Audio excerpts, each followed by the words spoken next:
Hello everyone, welcome back to brain builder book. तो कैसे हैं आप सब? उम्मीद करता हूं कि आप सब ठीक होंगे। फ्रेंड्स, आज की ये वीडियो काफ़ी ज़्यादा इंपॉर्टेंट रहने वाली है उन एस्पिरेंट्स के लिए जो अपकमिंग रेलवे के एग्ज़ाम के लिए प्रिपरेशन कर रहे हैं। लेकिन स्पेशली अगर हम बात करें, अगर आप आरआरबी ग्रुप डी की पोस्ट के लिए पढ़ रहे हैं तो ज़रूर आपके लिए आज की वीडियो काफ़ी ज़्यादा इंपॉर्टेंट रहने वाली है, क्योंकि आज की इस वीडियो में हम 100 क्वेश्चन MCQs क्वेश्चन डिस्कस करने जा रहे हैं आरआरबी ग्रुप डी की पोस्ट के लिए। और याद रखिएगा, इन 100 क्वेश्चन में से एक्सपेक्टेड क्वेश्चन से सारे के सारे आपको एग्जाम में आने के फुल चांस रहेंगे। सो आइए वीडियो को स्टार्ट करेंगे, लेकिन इससे पहले कि अगर आप हमारे चैनल पर नहीं हो तो चैनल को सब्सक्राइब और वीडियो को लाइक जरूर करिएगा। और अगर अभी तक आपने आरआरबी ग्रुप डी की पोस्ट के लिए exam oriented PDF material purchase नहीं करा है, सो जल्दी से भाई पीडीएफ लेने के लिए 9596736083 आप इस नंबर पर जल्दी से व्हाट्सअप करिएगा। आपको आरआरबी ग्रुप डी की पोस्ट के रिलेटेड एग्जाम ओरिएंटेड मटेरियल देखने को मिलेगा। हमारी पीडीएफ की खास बात यह है कि उसमें 100% पॉइंट टू पॉइंट बात करी होती है, 100% ऑथेंटिक वे में, और 100% ही एग्जाम ओरिएंटेड मटेरियल देखने को मिलता है। तो रिसेंटली बहुत सारे एग्जाम हुए और अल्हम्दुलिल्लाह हमारी पीडीएफ से बहुत सारे क्वेश्चन देखने को मिले। इसलिए आप भी जल्दी से आरआरबी ग्रुप डी की पोस्ट के लिए एग्जाम ओरिएंटेड मटेरियल लेने के लिए इस नंबर पर व्हाट्सअप करिएगा। ओके। एंड अगर हम बात करें, आपने देखा होगा भाई रिसेंटली बहुत सारे एग्जाम हुए, लाइक एसएससी जीडी का एग्जाम हुआ, अगर हम बात करें टी आर्मी का एग्जाम हुआ, सुपरवाइजर का एग्जाम हुआ, ठीक है, जेकेपी कांस्टेबल का एग्जाम हुआ, और भी बहुत सारे एग्जाम हुए। और अल्हम्दुलिल्लाह हमारी पीडीएफ से बहुत सारे क्वेश्चन देखने को मिले। ओके। सो इसके लिए हमने कोई ढेर चार्ज नहीं रखा है, ओनली 99 रखा हुआ है, यानी एक छोटा सा चार्ज है जिसको पे करके हर एक पूरा से पूरा स्टूडेंट में लाभ उठा सकता है। ओके। सो जल्दी से आप इस नंबर पर व्हाट्सअप करिए, आपको पीडीएफ भेजी जाएंगी। और डेली के इंपॉर्टेंट क्विजेज के लिए आप हमारे टेलीग्राम चैनल और व्हाट्सअप ग्रुप को जरूर ज्वाइन करिएगा। दोनों को लिंक ऑलरेडी हमने डिस्क्रिप्शन में डाल दिया। Okay. Lunar lake is situated in the state of, तो आपसे पूछा गया है कि लूनर लेक कौन से स्टेट में लोकेटेड है। और हाँ, जो भी क्वेश्चंस हम यहाँ पे डिस्कस करेंगे, साथ साथ आप ही कमेंट बॉक्स में आंसर लिखते रहें। उससे यूँ होता है कि आपको अपनी प्रिपरेशन का कहीं ना कहीं पे आइडिया हो जाता है।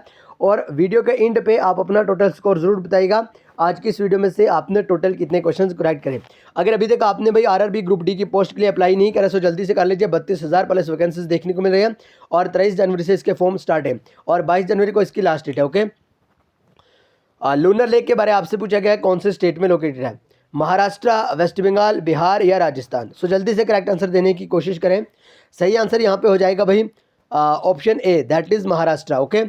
कुछ नहीं करना फिलहाल के लिए। अगर आप आरआरबी ग्रुप डी की पोस्ट के लिए पढ़ रहे हैं तो फिलहाल के लिए आप वही क्वेश्चन याद करें, वही लेक्चर याद करें जो हम यहाँ पे पढ़ाएंगे, ठीक है। तो फिलहाल के लिए आपको वेस्ट बंगाल याद रखना होगा, सॉरी महाराष्ट्र याद रखना होगा, यानी लूनर लेक कहाँ पे है, महाराष्ट्र में है। लेकिन इसके रिलेटेड कुछ एडिशनल जो इन्फॉर्मेशन हमने यहाँ पे लिखी है, ये आपको याद रखना बहुत इंपॉर्टेंट हो जाता है। क्यों? क्योंकि यहाँ से क्वेश्चंस बनते हैं भाई। ओके। वेम्बनाड लेक केरला में है, चिल्का लेक उड़ीसा में, पेंगोंग लेक लद्दाख में, पुलिकट लेक आंध्र प्रदेश में, सरदार सरोवर लेक तेलंगाना में, और लोकटेक लेक मणिपुर में है, ठीक है। ये सारे के सारे जो भी एडिशनल पॉइंट्स यहाँ पे लिखे हैं, यही फिलहाल के लिए आपको याद रखने होंगे। अगर आप नोट्स बना रहे हैं तो ज़रूर आप ये सारे के सारे पॉइंट्स लिखिएगा, और अगर आप नोट्स नहीं बना रहे हैं तो भी आप नोट्स बनाइए या हमारी पीडीएफ परचेज कर लीजिए, उसमें आपको पॉइंट टू पॉइंट ही मटेरियल देखने को मिलेगा। Okay. Next question, question number 2, dash is the classical dance form of Uttar Pradesh. सो जल्दी से बताइएगा भाई उत्तर प्रदेश का कौन सा क्लासिकल डांस है, कथकली, कथक, मोहिनीअट्टम या बिहू। तो करेक्ट आंसर यहाँ पे हो जाएगा कथक, यानी option B is right answer. अगर हम कथक की बात करें तो ये उत्तर प्रदेश से रिलेटेड हो जाता है, लेकिन जितने भी क्लासिकल डांस है वो सारे के सारे हमने यहाँ पे लिखे हैं, क्योंकि हम नहीं चाहते कि हमारे प्यारे प्यारे से एस्पिरेंट्स को कहीं ना कहीं अगर एग्जाम में कथकली के अलावा कोई और क्वेश्चंस देखने को मिले और वो बड़े मायूस होकर लौटे कि रूहानी सर ने हमें नहीं पढ़ाया था।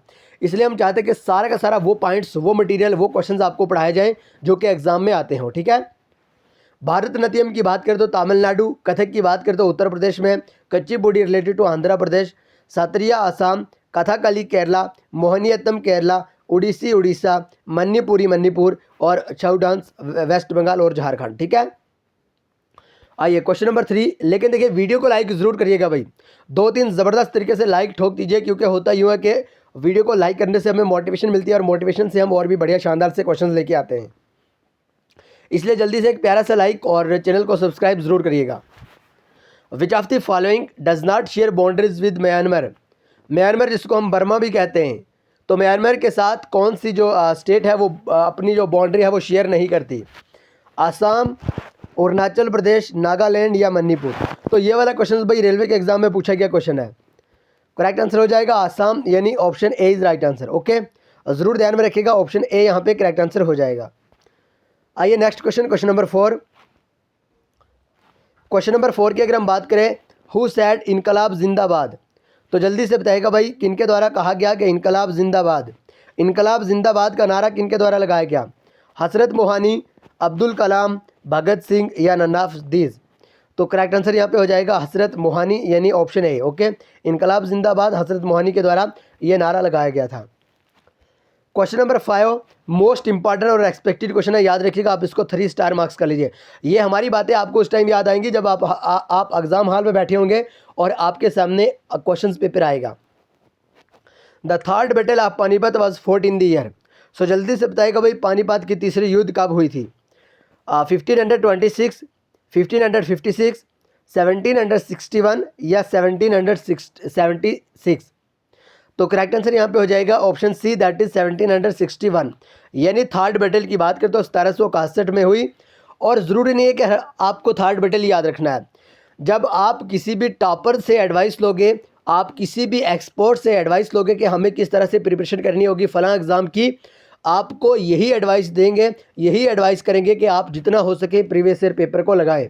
और उसका क्या मतलब होता है? वही तो नहीं होता कि जो भी प्रीवियस ईयर पेपर में आपको क्वेश्चंस पूछा जाए वही वहाँ पे पेस्ट करा जाए, नहीं जनाब। उसका मतलब ये होता है कि जो आपने प्रीवियस ईयर पेपर लगाया, जो क्वेश्चंस वहाँ पे डिस्कस करा, उसके जो 4 ऑप्शंस हैं उनके रिलेटेड जितने भी इंपॉर्टेंट इन्फॉर्मेशन है वो याद रखनी होगी आपको। ओके, और इसीलिए हमने उसी बेस पे ये सेशन हम तैयार करते हैं। थर्ड बैटल के बारे में तो आपको पता चला, लेकिन 2 बैटल कौन याद करेगा भाई? हो सकता है कि आपको सेकंड या फर्स्ट बैटल से पूछा जाए, तो इसलिए बेहतर है कि आप ये भी याद रखिएगा। अगर हम यहाँ पे बात करें फर्स्ट बैटल ऑफ पानीपत, ठीक है, तो ध्यान में रखिएगा ये 1526 में हुई भाई। पानीपत की पहली युद्ध 1526 में हुई और किनके दरमियान हुई भाई? बाबर और इब्राहिम लोदी के दरमियान हुई। ओके, आई होप कि आपने ये अच्छे बढ़िया शानदार तरीके से याद रख लिया। भाई जो भी पढ़ाएंगे वो याद रखना होगा। फर्स्ट बैटल के बारे में याद रख लिया, 2 ही पॉइंट्स याद रखने हैं। पहली जो युद्ध हुई थी पानीपत की 1526 में हुई, और अगर हम बात करें बाबर और इब्राहिम लोदी के दरमियान हुई। अब बात आती है सेकेंड बैटल ऑफ पानीपत की। तो जो सेकेंड बैटल ऑफ पानीपत है वो भाई 1556 को हुई और हिमू और अकबर के दरमियान हुई। ये भी आपने याद रख लिया, बड़ी अच्छी बात है, क्योंकि याद रखना भी चाहिए, ठीक है। अब अगर हम बात करें थर्ड बैटल ऑफ पानीपत की, जो कि आपके क्वेश्चन में पूछा था, आपने करेक्ट आंसर बताया, लेकिन ये नहीं आपको याद कि किन के दरमियान हुई थी। Okay, third battle of Panipat हुई थी भाई 1761 में, और मराठा एम्पायर और दुरानी एम्पायर के दरमियान हुई थी। ये भी आपको याद रखना होगा। 3 पॉइंट्स हमने आपको यहाँ पे बताए। देखिए हमारे चैनल का जो मेन मकसद है वो तो ओनली MCQs है, लेकिन देखिए किस शानदार तरीके से हमने यहाँ पे इसको क्रिएट करा है PDF को। MCQs के साथ साथ थ्योरी भी आपको यहाँ पे डिस्कस करवा रहे हैं। ओके, और शायद ही आपको इससे बेहतर कोई चैनल मिले। बहरहाल question number 6, the tropic of cancer passes through how many state in India. तो इंडिया की वो टोटल कितने स्टेट्स हैं जहाँ से ट्रॉपिक ऑफ कैंसर पास होता है? 6, 7, 8 या 9। तो करेक्ट आंसर यहाँ पे हो जाएगा 8, यानी option C is right answer. India की 8 ऐसी स्टेट हैं जहाँ से ट्रॉपिक ऑफ कैंसर पास होता है। ओके, नेक्स्ट क्वेश्चन, वो भी हम नीचे बताएंगे आपको कौन कौन से स्टेट हैं। Next question, question number 7, in which of the following states does tropic of cancer and standard time meridian of India meet. तो वो कौन सी स्टेट है इंडिया की जहाँ पे ट्रॉपिक ऑफ कैंसर और स्टैंडर्ड टाइम मेरिडियन मीट करते हैं? देखिए कितना इंटरेस्टेड क्वेश्चन है, और ये पूछे जाते हैं भाई। आप हमारी बात याद रखें, ट्रस्ट करें हम पे, जो भी क्वेश्चंस लाते हैं ये इंपॉर्टेंट ही रहते हैं। अगर हमने फालतू के क्वेश्चंस लाने होते तो दिन की 10-10 वीडियो भी अपलोड कर देते। मध्य प्रदेश, छत्तीसगढ़, उड़ीसा या झारखंड। तो करेक्ट आंसर यहाँ पे हो जाएगा भाई option B, that is Chhattisgarh. आपको याद रखना होगा ये जो अपना 36 है ना, 35 के बाद, यहीं पे अपना जो ट्रॉपिक ऑफ कैंसर और स्टैंडर्ड टाइम मेरिडियन मीट करता है, ठीक है। लेकिन बात यहाँ पे जो चर्चा करने वाली है वो ये है कि वो 8 स्टेट हैं, कौन सी हैं जहाँ से भाई ट्रॉपिक ऑफ कैंसर पास होती है। ओके, वो 8 स्टेट है भाई, देखिए गुजरात, राजस्थान, मध्य प्रदेश, झारखंड, वेस्ट बंगाल, त्रिपुरा, मिजोरम और छत्तीसगढ़। और इनके लिए एक बेस्ट सी ट्रिक भी रहती है, हमें तो नहीं आती है, आपको आती है तो जल्दी से यहाँ पे लिखिए कमेंट बॉक्स में। ओके, ये स्टेट याद रखने की एक बेस्ट ट्रिक भी होती है। और ये क्वेश्चन पूछा जाता है। क्वेश्चन नंबर 8 को डिस्कस करने से पहले अगर अभी तक आपने आरआरबी ग्रुप डी की पोस्ट के related exam oriented PDF purchase नहीं करी है, सो इस नंबर पे आप व्हाट्सएप करिए, फ़ौरन ही आपको मिल जाएंगी। कोई भी आपके साथ धोखाधड़ी नहीं होगा। आप रूहानी सर पे ट्रस्ट कीजिए। हम बड़े पहले से हमारा एक्सपीरियंस है, हम तैयारी करवाते आए हैं, हम खुद फाइनेंशियली कंडीशन से ये हैं, ठीक है। लेकिन हम जानते हैं, हम खुद मिडिल क्लास फैमिली से बिलोंग करते हैं। हमें पता है एक जो मिडिल क्लास बच्चा होता है उनको किन किन मुश्किलात का सामना करना पड़ता है। Okay, the port that has been renamed as Deendayal port was previously known as. तो आपसे पूछा गया कि कौन सा पोर्ट है जिसको दंदियाल पोर्ट के नाम से जाना जाता है? कांडला पोर्ट, मुरमोगवा पोर्ट, इनौर पोर्ट या प्रदीप पोर्ट? तो सही आंसर यहाँ पे हो जाएगा कांडला पोर्ट, यानी option A is right answer. Okay, ज़रूर ध्यान में रखिएगा। And Amjad Ali Khan related to which instrument? आपसे पूछा गया है अमजद अली खान कौन से इंस्ट्रूमेंट को प्ले करते हैं? फ्लूट, सरूद, शहनाई या नन ऑफ दीज? तो करेक्ट आंसर यहाँ पे हो जाएगा shehnai, option C is right answer. Amjad Ali Khan shehnai को प्ले कर, नहीं जरा बिल्कुल ये गलत लिखा है यहाँ पे, ये बिल्कुल गलत लिखा है यहाँ पे। अमजद अली खान शहनाई को नहीं, सॉरी हम खुद ही गलत बता रहे हैं यहाँ पे, ये सरूद को प्ले करते हैं। ओके, अमजद अली खान के साथ साथ मुकेश, अमजद अली खान के साथ साथ मुकेश, ओके, अमजद अली खान के साथ साथ अनुष्का, ये तीनों के तीनों क्या प्ले करते हैं भाई? सरूद। ओके, और अगर हम बात करें शहनाई की तो बिस्मिल्लाह खान प्ले करते हैं। तबला की बात करें तो जाकिर हुसैन और अल्लाह राखा। संतूर की बात करें शिव कुमार शर्मा। हमने यहाँ पे फ्लूट नहीं लिखा है। फ्लूट की बात करें पन्ना लाल घोष और हरि प्रसाद चौरसिया, ये दोनों के दोनों प्ले करते हैं। Next question, question number 10, Pin Valley National Park is situated at? So जल्दी से बताइएगा पिन वैली नेशनल पार्क कहाँ पे सिचुएटेड है? हिमाचल प्रदेश, गोवा, सिक्किम या नागालैंड? सो देखिए, फ्री वाले इंपॉर्टेंट क्विज़ के लिए, डेली के फ्री वाले इंपॉर्टेंट क्विज़ पाने के लिए आप हमारे टेलीग्राम चैनल को ज्वाइन करिएगा। लिंक ऑलरेडी हमने डिस्क्रिप्शन में दे दिया, वहाँ से ज्वाइन कर सकते हैं। तो पिन वैली नेशनल पार्क के बारे में बात करें तो हिमाचल प्रदेश करेक्ट आंसर हो जाएगा, ठीक है। हिमाचल प्रदेश में ही पिन वैली नेशनल पार्क है और काफ़ी बार ये वाला क्वेश्चन पूछा गया है। Next question, question number 11, who among the following is known as the father of Kashmiri ghazal? So जल्दी से बताइएगा फादर ऑफ कश्मीरी गज़ल किन्हें माना जाता है? रसूल मीर, एरन माल, महजूर या नन ऑफ दीज? तो करेक्ट आंसर यहाँ पे हो जाएगा रसूल मीर, यानी option A is right answer. Okay, रसूल मीर को ही कश्मीरी गज़ल के फादर माना जाता है। और अगर हम यहाँ पे बात करें हब्बा खातून के बारे, इनको नाइटिंगेल ऑफ कश्मीर कहा जाता है। ललित आदित्य को समुंदर गुप्ता ऑफ कश्मीर, रसूल मीर को जॉन कीट्स ऑफ कश्मीर, और कश्मीरी गज़ल के फादर भी इन्हें कहा जाता है। जिंदा कौल कहा जाता है भाई, जिंदा कौल को पहले कश्मीरी पोइट माना जाता है जिन्होंने साहित्य अकेडमी अवार्ड जीता। और रामनाथ शास्त्री को डोगरी के फादर माना जाता है। Question number 12, the Rajatarangini was translated into English by? तो राय तरंगनी को इंग्लिश में ट्रांसलेट किनके द्वारा करा गया? मुल्ला अहमद, एस्टीन, कलहन या नन ऑफ दिस? तो करेक्ट आंसर यहाँ पे हो जाएगा Stein, that is option B is right answer. अगर हम राय तरंगनी के बारे में बात करें, कलहन के द्वारा संस्कृत लैंग्वेज में लिखी गई बुक है river of lakes, translate English में करी एस्टीन के द्वारा, पर्शियन में करी मुल्ला अहमद के द्वारा, हिंदी में करी गोपी कृष्णा के द्वारा, और उर्दू में करी रामनाथ शास्त्री के द्वारा। ये भी आपको ध्यान में रखना होगा, यहाँ पे नहीं लिखा है। और जो राय तरंगनी है कलहन के द्वारा संस्कृत लैंग्वेज में लिखी गई। Okay, next question, question number 13, which state is rich in jute? तो जूट के मामले में कौन सी स्टेट है जो रिच मानी जाती है? वेस्ट बंगाल, केरला, बिहार या आंध्र प्रदेश? तो करेक्ट आंसर यहाँ पे हो जाएगा वेस्ट बंगाल। ओके, वेस्ट बंगाल में सबसे ज़्यादा जूट की प्रोड्यूसिंग करी जाती है। कुछ और इम्पॉर्टेंट स्टेट जो कि हमने यहाँ पे लिखी हैं और क्रॉप्स, ये आपको ध्यान में रखनी होगी। राइस की बात करें तो तेलंगाना में सबसे ज़्यादा ये करा जाता है, प्रोड्यूस करा जाता है। Wheat Uttar Pradesh, sugar cane Uttar Pradesh, तोबाकू Gujarat, Maaz Karnataka, और मैज़ का आप कॉफ़ी भी ध्यान में रखें, ये कर्नाटका का। आसाम टी, कर्नाटका कॉफ़ी, और सैफरान J&K। ये इम्पॉर्टेंट पॉइंट है, आप इनको स्किप करोगे तो आपका लॉस है, हमारा कोई लॉस नहीं है। हमारा जो फ़र्ज़ बनता है, हमारी जो ड्यूटी बनती है, वो है आप तक एग्ज़ाम ओरिएंटेड और एक्सपेक्टेड क्वेश्चंस को पहुंचाना। अब आपकी जो ड्यूटी है वो है पढ़ना, मेहनत करना और जॉब लेके आना, ठीक है। Question number 14, who was the father of Utpala dynasty. So जल्दी से बताइएगा उत्पला डायनेस्टी के फादर किन्हें माना जाता है, गुप्ता, अवंती वर्मन, अशोका या जालुका। तो करेक्ट आंसर हो जाएगा अवंती वर्मन, यानी option B is right answer. Avanti Varman को उत्पला डायनेस्टी के फाउंडर माना जाता है। कुछ डायनेस्टीज़ और फाउंडर के नाम हमने यहाँ पे लिखे हैं क्योंकि हम नहीं चाहते कि कोई भी क्वेश्चन यहाँ से स्किप हो, ओके। इसलिए आपको ध्यान में रखना है कि मौर्य एम्पायर के फाउंडर अशोका। देखिए वीडियो को लाइक ज़रूर करें भाई, इतनी मेहनत कर रहे हैं आपके लिए, इतना गला फाड़ फाड़ के चिल्ला चिल्ला के पढ़ा रहे हैं, तो अगर एक छोटे से लाइक आप नहीं करोगे तो भाई ये तो वो सेल्फिशनेस वाला मसला हो गया ना, इसलिए जल्दी से लाइक करें। मौर्य एम्पायर के फाउंडर अशोका, कुशाना डायनेस्टी के कनिष्का, उत्पला डायनेस्टी के अवंती वर्मन, मुगल डायनेस्टी के ये अकबर लेकिन कश्मीर में, ठीक है। बाकी तो आप जल्दी से कमेंट बॉक्स में बताइएगा।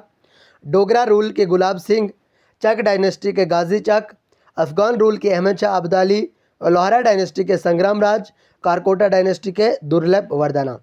अगर आपको किसी भी चैनल पे फ्री ऑफ कास्ट में इतना अच्छा बढ़िया शानदार तरीके से मटेरियल मिले तो जल्दी से कमेंट बॉक्स में उस चैनल की लिंक को पिन कर दें। Next question, question number 15, which of the following is not a tributary of Brahmaputra. So जल्दी से बताएगा दिए गए ऑप्शंस के अकॉर्डिंग ब्रह्मपुत्रा की ट्रिब्यूटरी कौन सी नहीं है, दिबांग, लोहित, संगपो या तिस्ता। तो करेक्ट आंसर हो जाएगा संगपो, यानी option C is right answer. अब संगपो क्या है ये जल्दी से आपको कमेंट बॉक्स में लिखना होगा। अगर हम ब्रह्मपुत्रा की बात करें तो ब्रह्मपुत्रा रिवर को संगपा तिब्बत में कहा जाता है, खैर हमने यहाँ पे बता दिया, और दिहांग अरुणाचल प्रदेश में कहा जाता है। Question number 16, Mohiniyattam is the traditional dance of which of the following state. So जल्दी से बताएगा मोहिनीअट्टम कौन से स्टेट का क्लासिकल डांस माना जाता है। अभी अभी हमने बात करी थी केरला का, ठीक है, ज़रूर ध्यान में रखिएगा, option is right answer. And ये कुछ यहाँ पे लिखे हैं, ऑलरेडी हमने ऊपर भी डिस्कस करें, आप इनको जल्दी जल्दी से एक बार फिर से रिवाइज कर लीजिए। Question number 17, in which Indian state is the flamingo festival celebrated, one of the most important question. ये हमारी बातें, हमारे क्वेश्चंस आपको उस टाइम याद आएंगे जब आप एग्जाम हॉल में बैठे होंगे। जल्दी से बताइएगा फ्लेमिंगो फेस्टिवल कौन से स्टेट में सेलिब्रेट करा जाता है, आसाम, बिहार, आंध्र प्रदेश या मणिपुर। तो करेक्ट आंसर हो जाएगा आंध्र प्रदेश, यानी option C is right answer, okay. Andhra Pradesh में फ्लेमिंगो फेस्टिवल को सेलिब्रेट करा जाता है। ज़रूरी नहीं है हर बार आपको फ्लेमिंगो फेस्टिवल और आंध्र प्रदेश से ही क्वेश्चंस देखने को मिले, इसलिए बाकी के इंपॉर्टेंट फेस्टिवल, वो फेस्टिवल जो कि काफ़ी बार रेलवे के एग्ज़ाम में पूछे जाते हैं, हमने यहाँ पे लिख दिए। और इन सब PDF को लेने के लिए, परचेज़ करने के लिए 9596736083 इस नंबर पे आप व्हाट्सअप करिएगा। गोची फेस्टिवल की बात करें, Himachal Pradesh, Onam festival Kerala, Ugadi festival Karnataka, Bihu festival Assam, Pongal festival Tamil Nadu, Baisakhi festival Punjab, tea festival Assam, और साथ ही साथ tulip festival Jammu and Kashmir, okay. ये कुछ इंपॉर्टेंट फेस्टिवल हैं जो कि आपको ध्यान में रखना होगा और PDF के लिए इस नंबर पे व्हाट्सअप करना होगा। रिसेंटली बहुत सारे कैंडिडेट्स ने बहुत सारे एग्ज़ाम के लिए PDF मटेरियल परचेज़ करा हमसे, और एट द एंड एग्ज़ाम के बाद डायरेक्टली कॉल मैसेज करें कि सर आपका बहुत बहुत शुक्रिया, आपकी PDF में से इतने क्वेश्चन आए, इतने आए। लेकिन हमारा जो खुद का एक्सपीरियंस है, ऑलमोस्ट आपको हमारी PDF से 75% क्वेश्चन इंशाल्लाह ज़रूर देखने को मिलेंगे। Question number 18, in which of the following states of India is the Moatsu festival celebrated. हाँ, हमने यहाँ पे भाई माउत्सू फेस्टिवल को इंक्लूड नहीं करा। सो जल्दी से बताइएगा माउत्सू फेस्टिवल कहाँ पे सेलिब्रेट करा जाता है, नागालैंड, त्रिपुरा, आसाम या पंजाब। तो करेक्ट आंसर यहाँ पे हो जाएगा option A, that is Nagaland. यानी नागालैंड की अगर हम बात करें तो यहाँ पे माउत्सू फेस्टिवल को सेलिब्रेट करा जाता है, ओके। आसाम के बारे हमने आपसे कहा बिहू फेस्टिवल, ओके, ये भी आप ज़रूर ध्यान में रखिएगा। पंजाब के रिलेटेड हमने आपसे कहा बैसाखी फेस्टिवल, ओके। ये कुछ इंपॉर्टेंट एडिशनल इन्फॉर्मेशन है जो कि आपको ज़रूर ध्यान में रखनी होगी। Next question, question number 19, which of the following is Himalayan pass. So जल्दी से बताइएगा हिमालयन पास कौन सा है, जल्दी से बताइएगा भाई। बनिहाल पास, पालगढ़ पास, शिनकोटा पास या ननाफ दीज। तो करेक्ट आंसर यहाँ पे हो जाएगा option A, that is Banihal pass. अगर हम बनिहाल पास की बात करें तो भाई हिमालयन पास के रिलेटेड रहता है, ठीक है। Nathula pass is related to which Indian state. So जल्दी से बताएगा नाथुला पास कौन सी इंडियन स्टेट से रिलेटेड है। राजस्थान जी, सिक्किम, गोवा या अरुणाचल प्रदेश। तो करेक्ट आंसर हो जाएगा सिक्किम, यानी option B is right answer.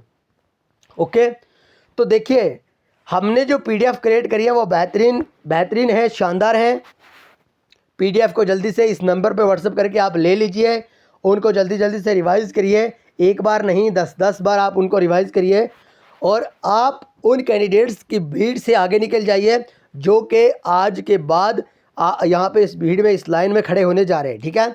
इसलिए आप जल्दी से जस्ट अभी से प्रिपरेशन स्टार्ट कीजिए, ताकि आप देखिए एक पॉइंट से भी यहाँ पे इंसान रह जाता है, ठीक है। जब सिलेक्शन लिस्ट आती है आप चेक करिए, बहुत सारे कैंडिडेट्स कुछ पॉइंट से भी फेल हो जाते हैं। इसलिए आप जस्ट अभी से प्रिपरेशन स्टार्ट करिए, एग्ज़ाम डेट का वेट मत कीजिए। रेलवेज़ की तरफ से जल्दी ही आपका एग्ज़ाम कंडक्ट करवाया जाएगा। और अगर हम बात करें, अगर अभी तक आपने फॉर्म अप्लाई नहीं कराया तो जल्दी से कर लीजिए। 23 जनवरी से इसके फॉर्म अप्लाई हो रहे हैं और 22 फरवरी तक इसकी लास्ट डेट है। 32,000 प्लस वैकेंसीज़ हैं। अगर आपकी सिर्फ 10वीं पास है आप इस फॉर्म के लिए एलिजिबल हो। और अगर हम बात करें 2019 के बाद, आज यानी 2025 में ये फॉर्म देखने को मिल रहा है। ओके, इस नंबर पे व्हाट्सअप करके पीडीएफ ले लीजिए। बाकी आज की वीडियो में हमने 20 क्वेश्चन डिस्कस करे, पीडीएफ बनी हुई है, लेकिन हम भी थक चुके हैं, आई होप कि आप भी थक चुके हैं। इस तरह से आपको एक्सप्लेनेशन भी देखने को मिलेगी। साथ ही साथ अगर हम बात करें एग्जाम ओरिएंटेड मटेरियल हुआ, ये सारी एक्सप्लेनेशन आपको देखने को मिलेगी। बेहतरीन क्वेश्चन, बेहतरीन सेशन है, लेकिन वीडियो को लाइक ज़रूर करेगा। जो हमारा नेक्स्ट का सेशन होगा वो 20 क्वेश्चन के आगे ही हम स्टार्ट करेंगे। ओके, सो आइए मिलेंगे नेक्स्ट वीडियो में, तब तक के लिए bye bye, take care, love you all. लेकिन चैनल को सब्सक्राइब और वीडियो को लाइक ज़रूर करिएगा।